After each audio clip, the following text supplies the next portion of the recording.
नमस्कार, मैं इकराम Ansari DN100 news में आपका स्वागत है। आज हम बात करते हैं पास्टर रोशन जी से, जो उत्तराखंड से हैं। किसी मुद्दे पर थोड़ा सा बात करेंगे और जैसे भी देखते हैं इस कंडीशन पे कुछ बातचीत खास। पास्टर साहब, ये बताइए आप कि जिस तरीके से जादू टोना, काला जादू जो कुछ पास्टर लोग करते हैं, तो उनको करना चाहिए? सर्वप्रथम मैं धन्यवाद करना चाहूँगा कि आपने इस DN100 के माध्यम से मुझे अपनी बातों को रखने का अवसर दिया।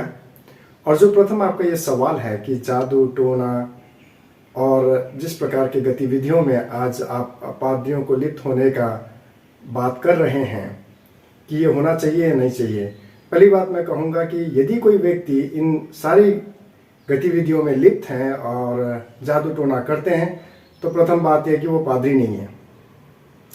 जिस तरीके से देखा गया है, कुछ पास्टर लोग शराब पीते हैं, सिगरेट पीते हैं और तुम्हारा कुछ हरकतें भी ऐसी करते हैं जो कि नहीं करनी चाहिए, तो उस पे जो उनका भवन में प्रचार प्रसार करते हैं, क्या वो सही है? देखिए, जो इस प्रकार के व्यक्ति अगर पुलपिट पे खड़े होकर प्रचार प्रसार करते हैं तो मैं ये कहूँगा कि वो जिस प्रकार से प्रचार प्रसार कर रहे हैं उसका परिणाम क्या होगा। देखिए, एक बच्चा गलती करे तो उसको सुधारा जा सकता है, लेकिन बाप भी गलती करे तो उसको कौन सुधारेगा। जो व्यक्ति इस प्रकार के गतिविधियों में लिप्त हैं फिर भी वचन का प्रचार कर रहा है, तो मैं सोचता हूँ कि उन बातों का परिणाम अच्छा नहीं होगा, न ही कलीसिया का उद्देश्य पूरा होगा। जिस संस्थान ने उनको लेटर जारी किया है एक पादरी बनने के लिए, और दिन में तो वो शराब पीते हैं या रात को शराब पीते हैं, और फिर संडे का दिन बहुत खास माना जाता है प्रचार प्रसार के लिए, भवन लगते हैं, चर्च लगते हैं, उसमें जो भी पब्लिक आती है वो एक अपना धर्म गुरु के हिसाब से आती हैं और सुसमाचार सुनते हैं, तो उनको क्या वो उस पे पद पे इनको रहना चाहिए या नहीं रहना चाहिए? और इस विषय में अगर आपकी नज़र में कोई आ जाता है इस तरह का पादरी, तो आप उसके किस तरीके से देखेंगे? देखिए, अगर मेरा बच्चा हो तो मैं उसे गलती करता हुआ देखूं तो मैं ज़रूर उसका सुधार करूंगा, लेकिन पड़ोसी का बच्चा है तो मैं ज़रूर कह सकता हूं कि देखो ये गलत है। लेकिन आप जानते हैं उस बच्चे के जो सुधार या उस बच्चे के जीवन में हाथ बढ़ाकर काम करना शायद वो मेरे लिए एक विवेक की व्यवस्था के अनुसार भी कहीं उचित नहीं है। हर एक जन जिसके पास अपना बच्चा है, उसी अभिभावक का ही ये जिम्मेवारी है कि वो अपने बच्चे की भी देखभाल करे। अगर वो गलत मार्ग पर चल रहा है तो वो सीधा उसे डांटे, पीटे, समझाए कि बेटा ये गलत रास्ता है, तो इसमें से होकर ना चल। अगर वो व्यक्ति अगर कोई अगुआ है, शिक्षक है, तो वो कभी भी अगर इन गतिविधियों में लिप्त हैं तो वो शिक्षक होने का या अगुआ होने का जो पद है उसको संभालने के लिए वो असक्षम है। यही बात है कि वो व्यक्ति को हम कहेंगे कि वो व्यक्ति अगुआ नहीं हो सकता, वो पादरी कहला करके भी पादरी नहीं हो सकता। तो जो पद पे कार्यरत हैं, तो क्या उस पद को निरस्त कर देना चाहिए? देखिए, किसी के एक सेकंड,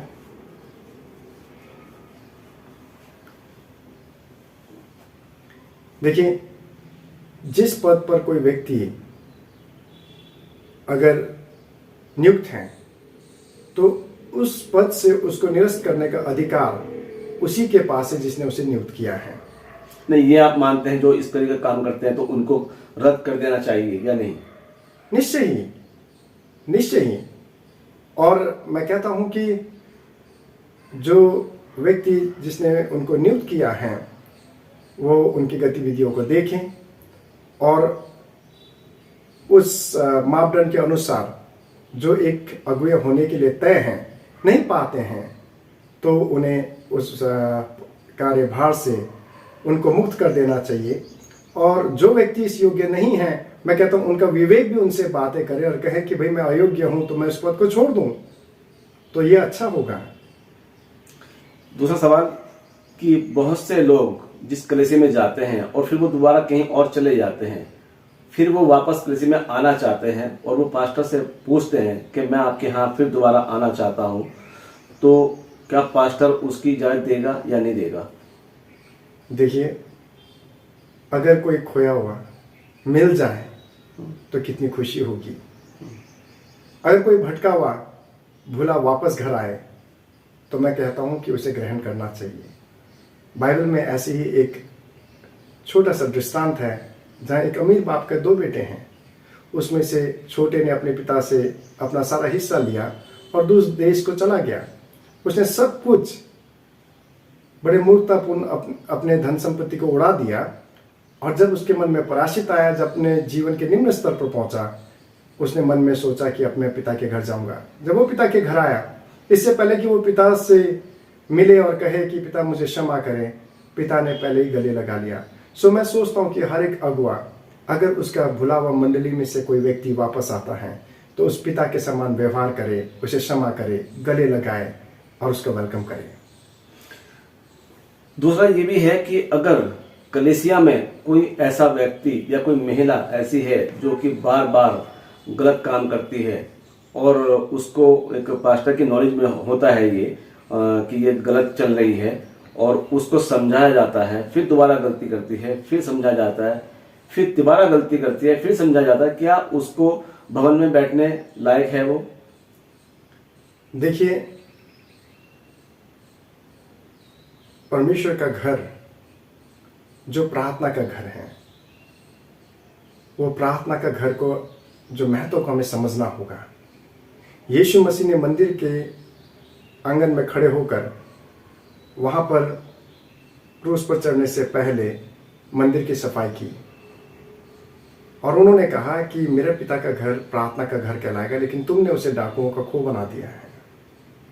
सो मैं कहता हूँ कि जिस परमेश्वर की हम इबादत करते हैं, कई बार हम उसको पहचानते नहीं हैं, लेकिन अगर हम जाने जिस परमेश्वर की हम इबादत करते हैं कि वो कौन है, तो निश्चय ही हम उसकी इबादत वैसे करेंगे जैसे हमें करना चाहिए। सो एक व्यक्ति जो उस सच्चे परमेश्वर की इबादत करते हैं, उस व्यक्ति को वैसे ही होना चाहिए, क्योंकि परमेश्वर का वचन कहता है कि मैं पवित्र हूँ, तुम भी पवित्र बनो। अगर वो व्यक्ति बार बार समझाए जाने पर भी अपने उसी पुराने मार्ग पर चलते हैं और परमेश्वर के बुलाए जाने के दशा में अपने फल को नहीं लाते हैं, तो निश्चय वो पेड़ ठहरेगा जो काट दिया जाएगा और आग में झोंक दिया जाएगा। दूसरा ये है कि क्या वो भवन में बैठने लायक है या नहीं? मैं यही कहूँगा कि कुछ ऐसे भी तत्व होते हैं जिनको हमें बड़े सख्ताई के साथ कहना पड़ता है कि आप यहाँ से उठिए और बाहर निकलिए और अपना रास्ता लीजिए। सो कई बार हमें अनुशासन को मेंटेन करने के लिए हमें ये करना पड़ता है, और मैं कहता हूँ कि बगैर अनुशासन के तो प्रार्थना भी नहीं कर सकता एक व्यक्ति, और भक्ति के लिए अनुशासन बहुत ज़रूरी है।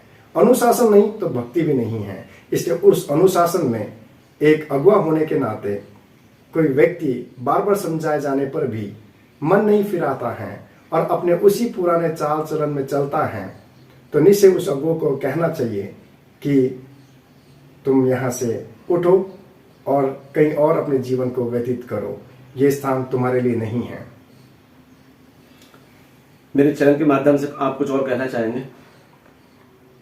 मैं एक बात यही कहूँगा कि सचमुच में जिस परमेश्वर ने हमसे कहा कि मैंने तुम्हें नहीं, तुमने मुझे नहीं, मैंने तुम्हें चुना है ताकि तुम जाओ और ढेर सारा फल फलाओ। सो मैं कहता हूँ कि जिस परमेश्वर ने हमें इसी उद्देश्य से बुलाया कि हम उसके बुलाए जाने के अनुसार फल को फलाएं, निश्चय ही हम इस छोटे से क्षणभंगुर जिंदगी में इस जीवन के चलते भरसक कोशिश करें कि हम उसके बुलाए जाने के दशा में उत्तम से उत्तम फल को लेकर आएँ, क्योंकि आखिर में जब परमेश्वर का पुत्र आएगा तो वो हमारे जीवन में उसी फल की आशा में आएगा और वो हमारे जीवन में देखेगा कि क्या हम वास्तव में उस फल को अपने जीवन से हमने फलाया है या नहीं। सो मैं कहूँगा कि हर एक पेड़ जो अच्छा फल नहीं लाता, परमेश्वर का वचन स्पष्ट कहता है कि जड़ पर उसके कुल्हाड़ा रख दिया गया है।